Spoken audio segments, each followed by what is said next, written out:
acknowledgement that we're living on Roger Land and pay my respects to elders past, present and emerging. A filming disclaimer, as per our digital media policy, we do film our audience and SGMs. If you do not wish to be filmed, you still, of course, can participate and speak. Just let me know you can stand inside. The camera is right there, so if you are standing in this area, you'll be on camera. Otherwise, Rudy, so the agenda is in the Facebook bin. If you don't have it up already, and that's what I'll be going off. So, first order of business, item 2, confirmation of previous minutes. The minutes for this semester 1 are never found at the link in the agenda, they can be available on your website. If you are in favour of passing those minutes, take all of those 4. Right up, yeah.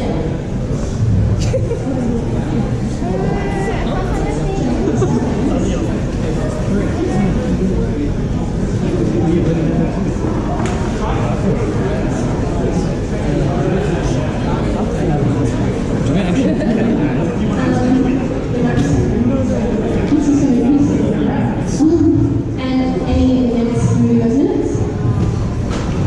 Seeing none, I'll take that as passed unanimously.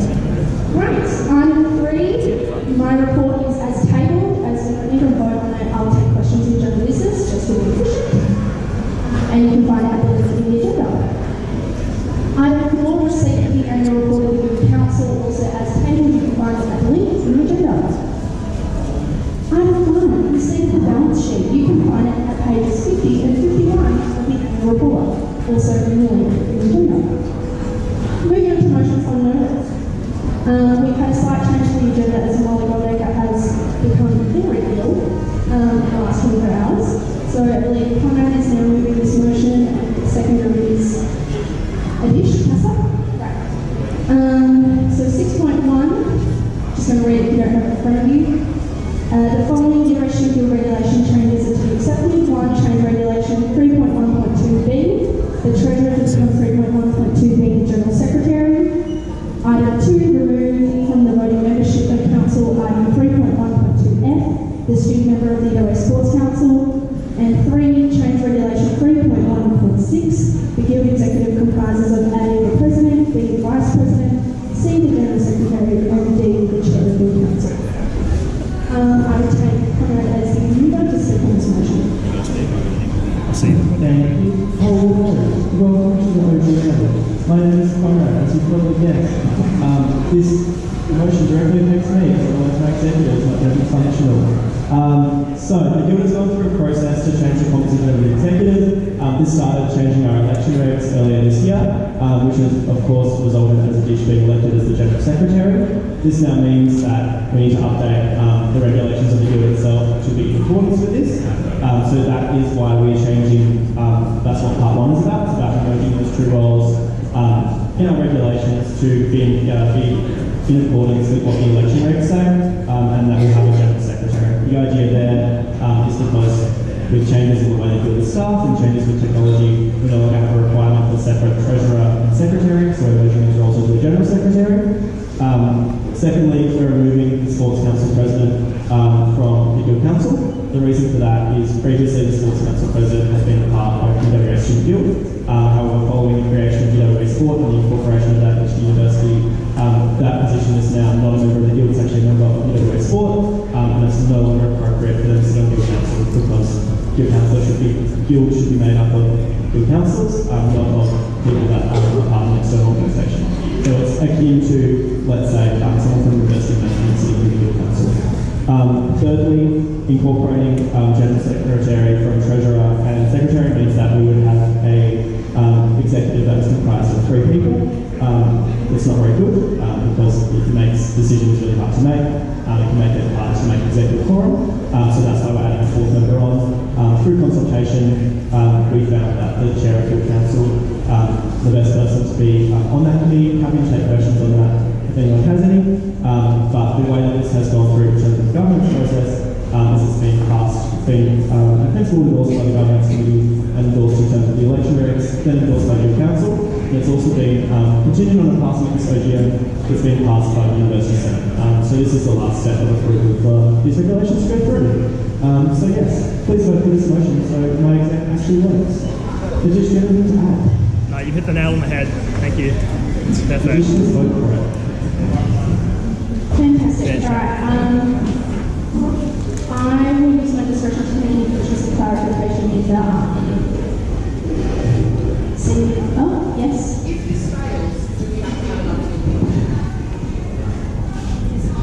So the first change, the General Secretary has already been approved in principle by the Senate when we changed it in the election regulations. So no, the position of General Secretary will remain. However, changes to the voting membership of council must be accepted. So if this fails, the voting membership will stay the same. And the executive will be agreed. But no, we do not have to have a vote. It has been, the first part has been passed in principle. This is essentially a follow-on change.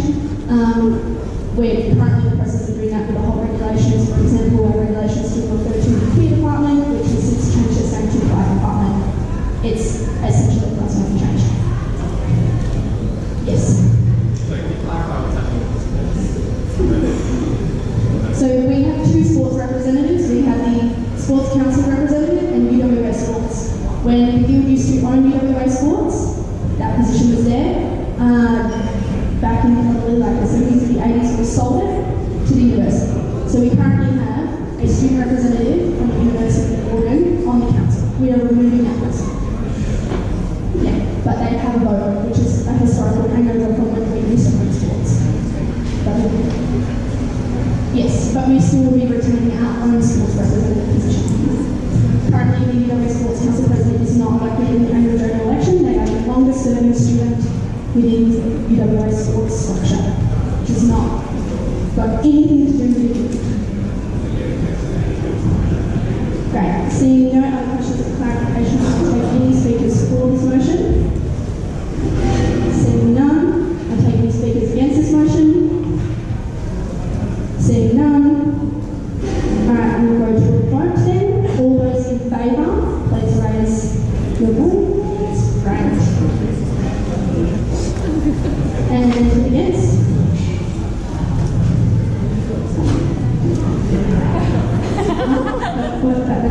Yes, yep. Seeing none, any abstentions? None, that's passed unanimously.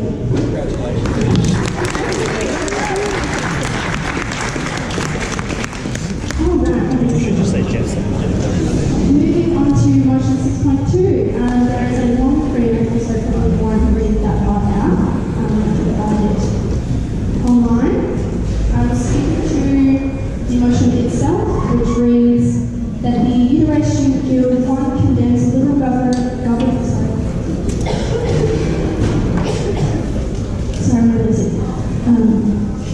condemns the Liberal government's militarist agenda, which has seen military funding be given priority over education and welfare funding. Call 2 calls on the UWA administration to terminate all links with the Defence Department and none of the states right. Yes, I think that's correct. 3 endorses the upcoming Booksmart Rollins protest against the Hindu conference on October 32. Stockholm Secretary Joe Morby. I will ask Stockholm to lead the part.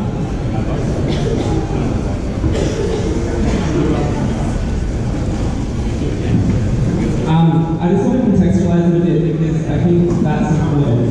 Over the past many years, we've seen a drastic transformation of higher education. It's resulted in Australia, out of all of the OECD countries, having the lowest public investment into higher education. And that's meant that there's actually been room for the university sector to be corporatized. University is now run more like a business than it is about the priorities of the education experience. And the low public investment means that corporations have more of a say in how education is run, because the university has to make up for lost revenue effectively. So corporations can throw money at our university system and have a hand in how it's structured. And that creates a whole series of political implications. I think that means the current political climate that we live in, the one where there's actually a drive towards war, where there's this arms race going on, where the Australian government actually wants to be the 10th largest exporter within the next means that our universities are increasingly looking to arms corporations. And that's kind of been a profitable endeavour because these corporations have been funding research programs here at the WA. So I think a part of this campaign is actually to demand these links be terminated because I think they're morally bankrupt. But then I think another really crucial aspect of this campaign is actually to demand that education is free again, that there's more public investment into higher education, so that students actually have freedom to research into things that are actually useful for the betterment of society. So that's public infrastructure, that's doing research into how we can transition to renewable energy. I don't think we should accept the current setup as it is. I don't think we should accept the fact that the government has been savaging education for the past 5 years. The fact that there was a $2.2 billion funding cut this year. And the student field used to take stances on these kind of things. In the 70s, the public affairs president, Bill Thomas, actually led the charge against the Vietnam War because it was relevant to students and students were being conscripted into the war. A lot of the people in this room, in the given election, run on the basis of being progressive. If you're actually progressive, you wouldn't be capitulating to what the right of the student population is saying. That support the current war drive that's happening right now, you would be taking a stance and actually supporting this campaign, actually rebuilding activism on campus. So actually do something for once and endorse this process that's coming up on October 30th. And thanks for everyone.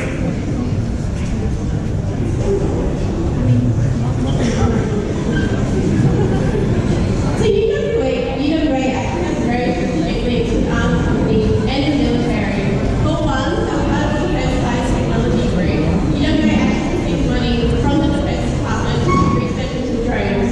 Secondly, as part of the Defence Cooperative Research Centre, it has a partnership with the armed company Thales, which it uses to research weapons related to the Navy. And Thales is a great foreign company. It sells weapons to Saudi Arabia, to Israel. These are regimes that are currently committing genocide against the Yemeni and Israeli population. They're in this room claiming to be progressive or that they support refugee rights. If they're not going to take stand against the companies that actually create these refugees in the first place. And in terms of dual purpose, the dual purpose argument is actually just bullshit.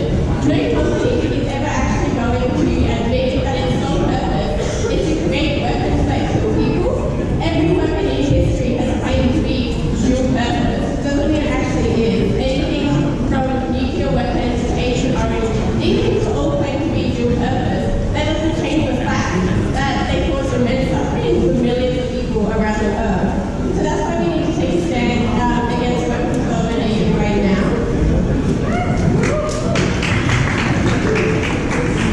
Thank you. I'm just notified that we have lost quorum. So any decision made by this meeting will be from now on, unless we read that quorum, will be a recommendation to the next council meeting. I am happy to any one speaker for, one speaker against, one speaker for. UEC at the end, this ain't good.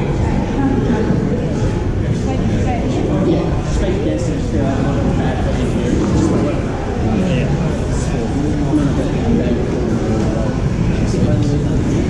I just wanted to really reiterate what Gabe was saying, that we shouldn't buy the kinds of arguments that the arms companies that do research here are trying to justify their research.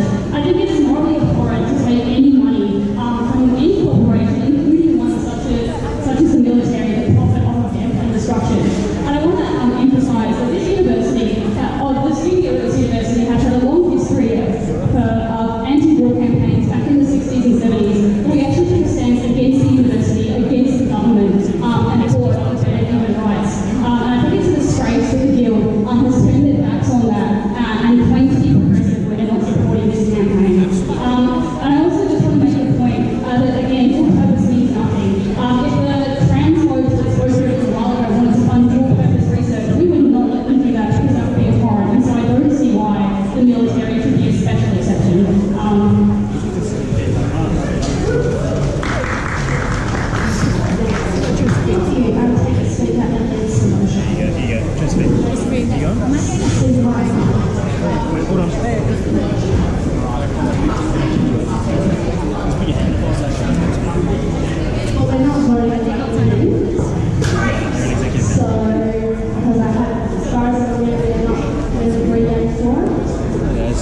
not a quorum, we are not voting on anything. So we're just having a discussion.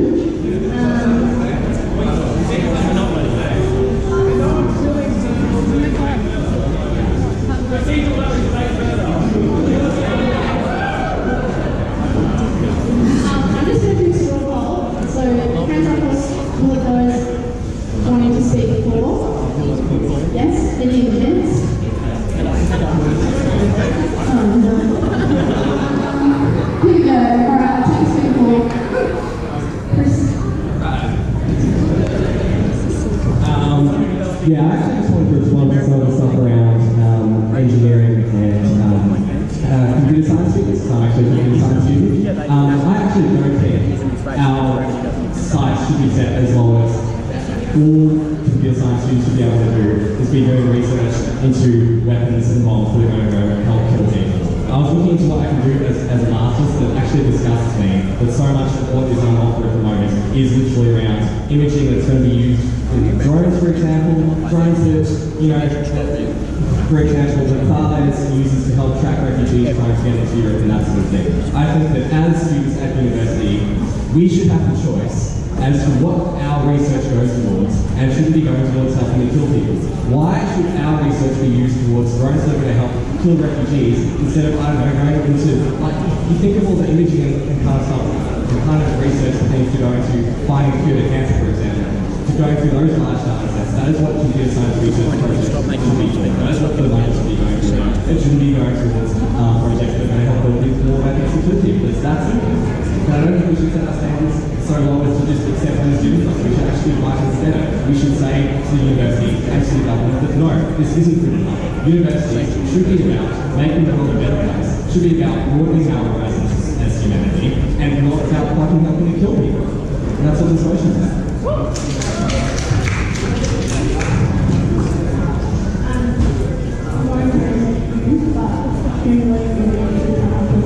It's really hard for me not to. I do it all the time. Sorry.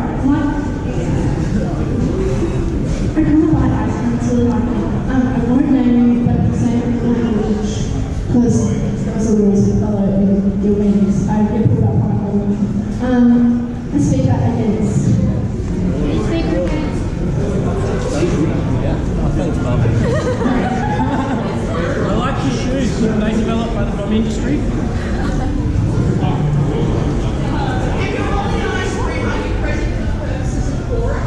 What? I'm not having ice cream. Like, cool. So, anyway, on to the Books Not Bombs campaign. It's been raised previously.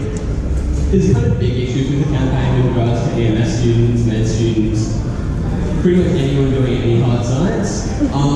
Because, as I kind of pointed out, the military is actually involved in a lot of things, but about 99% of what the military does isn't building weapon systems. There's no active weapon system research at the end of the day. What?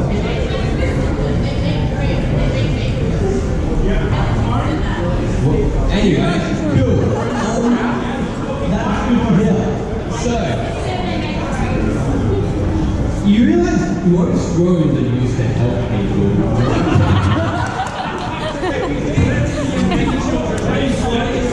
I'd like to speak, thank you. Anyway, so, pretty much most military research isn't into weapons manufacture. Can I just ask you guys, are any of you any EMS students? One. Okay.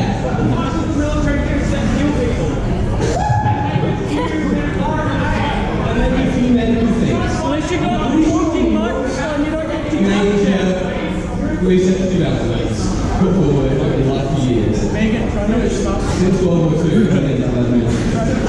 wouldn't have computers, we wouldn't have cancer medicine, we wouldn't have... Believe it or not, war existed before the military industrial complex.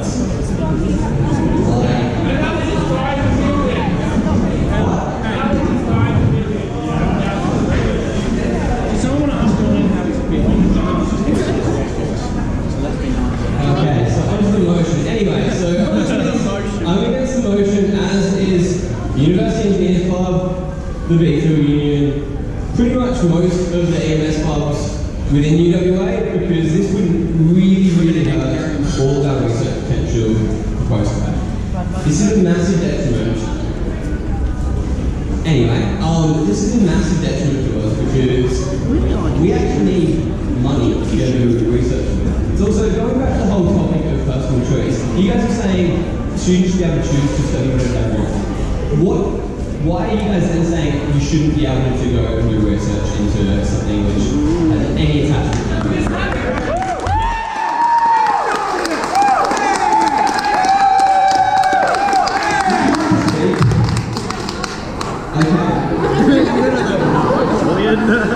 I just made the organisation a bit.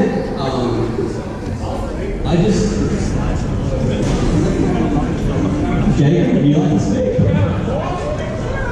Okay, I can do that. Fine. It's not like we've got quorum, we don't have to hit all. Okay, one last speaker, and then I'll move to the I'm until 2 and then I'm on election day. one last speaker. Wait, Bartlett, would you like to speak? Alright, so it's pretty simple. If you're only defending the career prospects of engineering students, they literally rely on companies like Thales. Let me tell you something about Thales. So Thales sees the state of the world, the ramping up of militarization in the world, the refugee crisis, all as a lovely opportunity to make stacks of cash. Someone else got Thales. Thales literally uses research, which it now gets to have at UWA based on both public and private funding. It uses that technology to develop technologies to track refugees, and then it politically lobbies the EU and other countries to militarize their borders. So for them, the massive amount of destruction in the world, the massive refugee crisis is a massive opportunity to make money. And the response of so-called progressives in this room is to say, oh, well, we'll just go along with that because actually it might negatively impact the career prospects of engineering students if we have any opposition to a company like Thales. And that's just one aspect of it. Obviously, they also sell weapons to countries like Israel and Saudi Arabia. And I think if you actually want to have an education system that's about better humanity, it wouldn't be dictated. It shouldn't be dictated by companies like Thales. We actually want serious federal government funding. It should be corporate interests, corporate interests of people who benefit from human destruction, of companies that profit off of refugees being tortured. And so that's why we're making this motion. And I think it's an absolute disgrace. And anyone who thinks they have any sense of solidarity towards the oppressed, towards refugees, towards people in war-torn countries, that you would actually support having companies like Thales benefits of the students doing research that's linked with them, to use that research based on also based on the public investment from our government, actually use to increase the profits of a company like Thales. This is what actually you guys in this room are supporting. We stand up for tradition, we're successful education, we have hidden standards. It should be about finding new ways to kill people, new ways to track refugees, new ways to protect them. It should be about solving the environment crisis. But that's not going to happen if companies like Thales are at the head, at the helm, actually dictating what we learn, what we research. And so that's why Left Action, the only principal activists in this room, have been involved in fighting for better public funding for free education and institutional corporate interests at our They've been university. here for 20 years.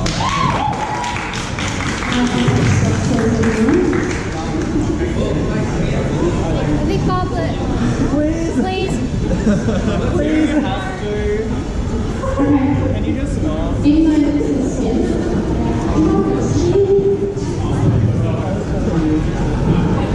Hi everyone, my name's Michael. Given that this is basically just clickbait now, I thought I'd do a quick Google, find domestic technologies developed for research by Army and universities. So this is a bit of clickbait I thought I'd read out to you. Number one is GPS. If you don't know what that is, come talk to me. It's pretty easy to explain. Two is microwaves, not as easy to explain, but I think we're using as a few over there if you need some experience. Jet engines, makes sense. I found this one quite interesting. Aviator sunglasses were developed through research between universities and the army. Pretty interesting. I'm not sure how that's used to kill people. So you can talk to me about that one. Duct tape, I love duct tape. Any engineer loves duct tape. I'm not an engineer, I'm just an econ student, but yeah. I think you get the point. Your argument that everything that we do as research is killing people is wrong.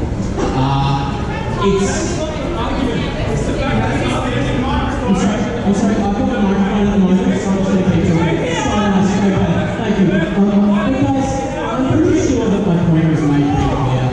I'm the moral parent, thank you. So I forgot I was going to be listening to you. So I'm just going to keep saying what I'm trying to say. This argument is pretty much clickbait, and that's why I use clickbait to sort of come against your argument. As a final point, I don't know, no one's voting, so I'm not really going to ask to vote one way or the other. Yeah, have you got a question?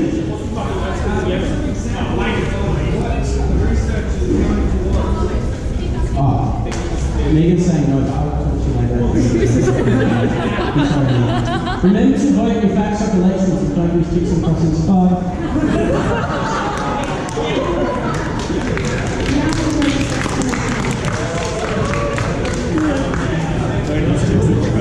Well, I think it's really cool that you say that you care about education and you care about the opportunities of engineering students and science students. When you're literally in the party that is cutting money to higher education and has been trying to deregulate higher education for the last 5 years, you're in the Liberal Party. No, I'm not. No, I'm not. I'm too poor to pay for it. I'm sorry, I would be. I'm too poor to know. It's about the leaks here in WA. Our argument is that they're literally building bombs right here. But you said they They're doing research for that. And they're literally doing bombs to the whole functioning of this military-industrial complex. They're doing aspects of research that will help this company perform more efficiently. So it can in turn start to manufacture drones, start to manufacture different weapons, so that it can sell those weapons to Saudi Arabia, so that Saudi Arabia can use those weapons to bomb Yemenis buses with school children in them, which happened this year actually, when 40 of them died. You are okay with our universities having linkages to that company that is currently carrying out that humanitarian crisis in Yemen, which a lot of different NGOs have condemned.